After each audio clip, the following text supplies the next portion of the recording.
भारत देश में ऐसी कितनी ही शानदार कहानियां हैं। वो अपने आप अपने विकास के लिए एक दूसरे के गाइड बन गए क्योंकि वो बस द्वार थे।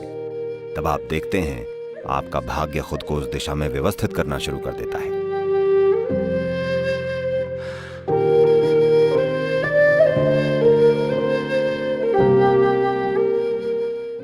भारत में ऐसी कितनी ही शानदार कहानियां हैं कि स्त्रियां कैसे दिव्यदर्शी बन गईं, बस यूं ही अपने पतियों के प्रति समर्पित होकर, क्योंकि उन्होंने उसे एक आदमी की तरह नहीं देखा। भारत में ये एक प्रथा रही है, अब ये बेशक जा चुकी है। पहले वो पति को स्वामी कहती थी और वो भी इस पर खरा उतरता था। इसके लिए आपसी सहयोग चाहिए।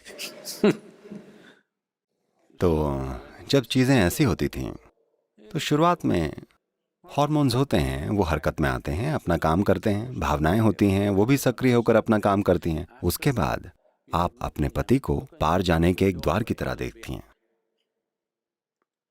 और क्योंकि हर किसी को किसी न किसी तरह की आध्यात्मिक ट्रेनिंग मिला करती थी, ये वो समय था, तो वो अपने विकास के लिए एक दूसरे के गाइड बन जाते थे। और ज्यादातर, अधिकतर ऐसी व्यवस्था से हजारों महिलाएं दिव्यदर्शी बन गईं, पुरुष नहीं बने,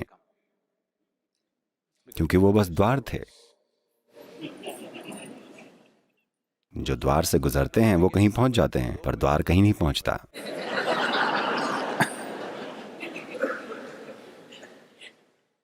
द्वार वहीं रह जाता है, लोग आते हैं जाते हैं, है कि नहीं? भारत में ऐसे कितने ही शानदार एग्जाम्पल हैं कि स्त्रियां कैसे दिव्यदर्शी बन गईं, बस इसलिए क्योंकि उनकी भावनाएं एक ही दिशा में थीं, बस एक ही दिशा में। ये एक पल को भी बदली नहीं। देखिए, जैसी शिक्षा आपको दी गई है उसका स्वभाव ही ऐसा है। आप मानते हैं कि आप अपना मन किसी चीज पर फोकस्ड रख सकते हैं, पर आप ऐसा नहीं कर सकते, है कि नहीं? हेलो, क्या आप अपने मन को मुझ पर या अपने पति पर या अपनी पत्नी या बच्चों पर या अपने भगवान या चाहे जो हो उस पर फोकस्ड रख सकते हैं? या आप अपने बिजनेस या पैसे को ही ले लीजिए, क्या आप 24 घंटे अपने मन को पूरी तरह फोकस्ड रख सकते हैं? हेलो, नो, नहीं। तो ये तो है अभी आपकी बुद्धि का स्वभाव। तो अगर आप अपनी बुद्धि को ट्रेनिंग देना चाहें कि ये ऐसे रह पाए, कि लंबे समय तक एक ही चीज पर टिकी रह सके, तो ये बहुत बढ़िया होगा, पर इसमें बहुत मेहनत लगेगी। लेकिन आपकी भावनाएं ऐसा कर सकती हैं। आपके जीवन में ऐसे मौके आए हैं जब आपकी भावनाएं किसी से बड़ी मजबूती से जुड़ गईं, तब 24 घंटे बस वो ही वो है ना? ऐसा हुआ है या नहीं हुआ है? तो बुद्धि की तुलना में आपकी भावनाएं ज्यादा सक्षम हैं। मैं बस ये आपको आहिस्ता से कहने की कोशिश कर रहा हूं।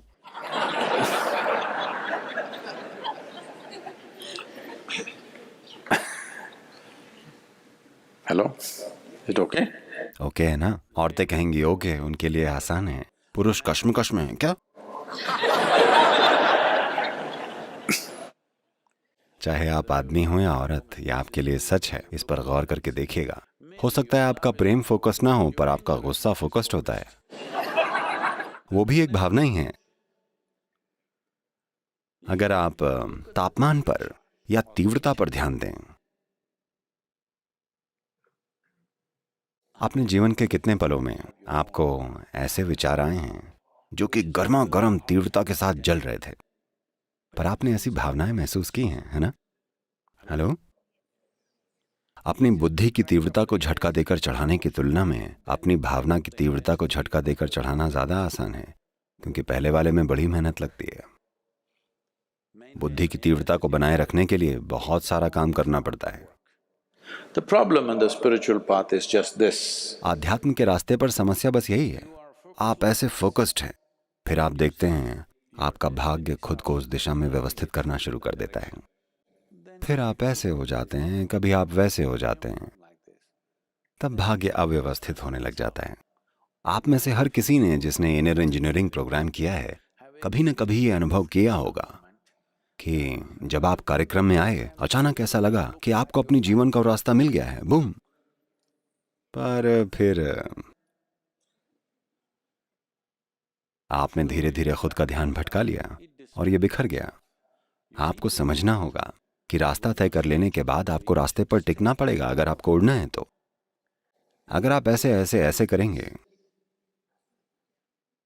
वैसे भी हम सब इधर ही जा रहे हैं। हेलो?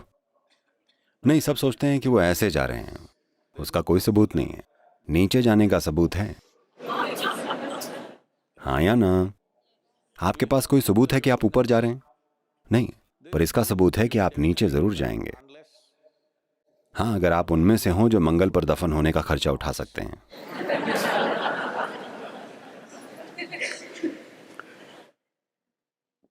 नहीं नहीं, धरती को आपकी जरूरत है।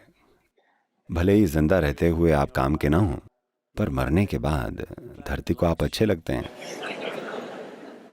हाँ, वाकई धरती माता आपको वापस पाना चाहती हैं। प्लीज इसके लिए उन्हें मना मत कीजिएगा। जब हमने कहा कि भक्ति ही वो रास्ता है, तो लोग सोचते हैं कि भक्ति यानी मंदिर जाना, चर्च या मस्जिद जाना। लोग सोचते हैं कि भक्ति यानी धर्म। नहीं नहीं नहीं, Devotion means you're organizing your emotion in such a way that it works for you, absolutely. भक्ति यानी आप अपनी भावनाओं को ऐसे व्यवस्थित कर रहे हैं कि ये पूरी तरह से आपके लिए काम करे, पूरी तरह। क्योंकि सिर्फ और सिर्फ भावना में रहते हुए, सिर्फ भावना के पलों में ही आपने अपनी सबसे भीतरी मिठास को चखा है, जिसे आप मैं कहते हैं। ऐसा है कि नहीं है कि आपने बुद्धि की मदद से इसको कभी छुआ है? दुनिया में ऐसे बहुत ही कम लोग हैं, यकीन मानिए, दुनिया में बहुत ही कम लोग बुद्धि से उस मिठास को छू पाते हैं। आप में से अधिकतर लोगों ने सिर्फ भावना में रहकर अपने जीवन की उस मिठास को जाना है ना? हाँ, आपकी जिंदगी के सबसे खूबसूरत पल भावना के पल हैं, है ना? Well, it might not have lasted, that's another point. वो शायद टिक ना पाए हों, वो एक अलग प्रॉब्लम है। शायद उन्हें मैनेज करने में कमी रह गई हो। आप स्थिति को अपने हिसाब से मैनेज ना कर पाए हों, क्योंकि आपकी भावनाएं, आपका भीतरी माहौल बाहरी दुनिया का गुलाम है।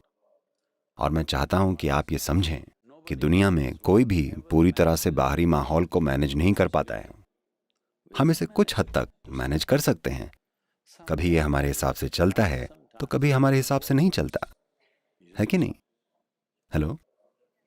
कभी कभी ये हमारे हिसाब से चलता है, हम चाहते हैं कि ये हमारे हिसाब से चले, पर ये हमेशा हमारे हिसाब से नहीं चलता। पर हमारा भीतरी माहौल हमारे हिसाब से चलना चाहिए हमेशा, क्योंकि ये हमारा है। लोग कभी आपके काम आएंगे, कभी ये आपके खिलाफ हो जाएंगे, कभी ये आपको इग्नोर कर देंगे। ऐसा होता है ना, चाहे आपका बहुत बड़ा लव अफेयर ही क्यों ना चल रहा हो। Hello? भले ही आपका बहुत बड़ा लव अफेयर ही क्यों ना चल रहा हो, कभी वो आपके साथ बड़े अच्छे रहते हैं, कभी वो आपको इग्नोर करते हैं, और कभी वो आपको बड़ा परेशान कर देते हैं। Yes or no? हाँ या नहीं?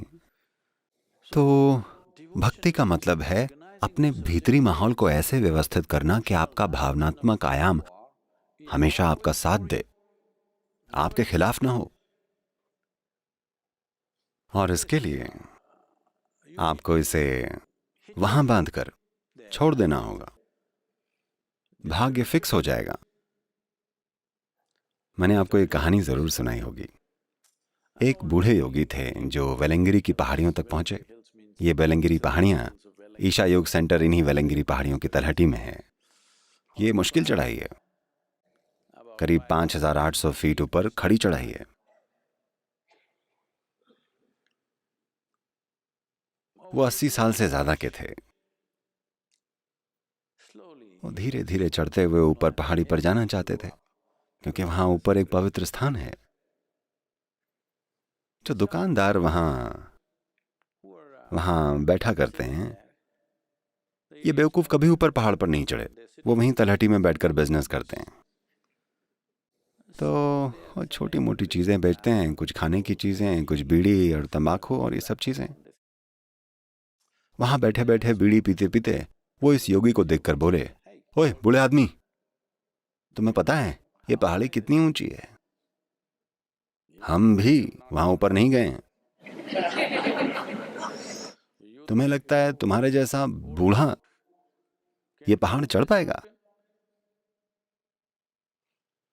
योगी ने उनकी तरफ देखा और कहा, मुस्कुराते हुए कहा, देखिए, मैंने पहले ही अपना दिल वहां ऊपर रख दिया है।